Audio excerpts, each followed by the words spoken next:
ChartMogul Analytics Review. Watch before using. If you're running a subscription-based business, you know how important metrics are. But most people get this wrong. They rely on spreadsheets or generic analytics tools that barely scratch the surface. ChartMogul is designed specifically for SaaS and subscription businesses, helping you track revenue, churn, and growth with precision. The surprising truth is how much visibility it gives into customer behavior and financial health. You won't believe how quickly you can spot trends and make data-driven decisions.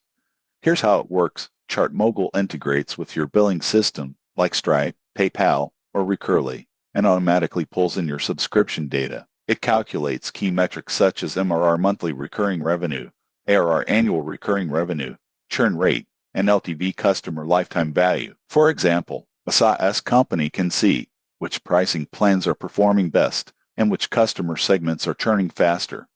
Another powerful feature is cohort analysis. Most businesses get this wrong. They only look at total revenue, missing patterns in customer behavior. ChartMogul allows you to segment users by sign-up date, plan type, or region, helping you understand retention and growth dynamics over time. Additionally, ChartMogul provides dashboards and reports that can be shared with your team, making it easy to communicate insights and track progress. Alerts can be set up for sudden drops in revenue or spikes in churn. However, there are considerations. ChartMogul is best suited for subscription-based businesses. One-time payment models won't benefit as much. Most people assume setup is instant. Data mapping and integration take a little time. In conclusion, ChartMogul is a must-have for SaaS businesses looking to monitor revenue, understand customer behavior, and optimize growth. It turns complex data into actionable insights and helps teams make smarter decisions faster. Subscribe now for more honest reviews of analytics and business tools.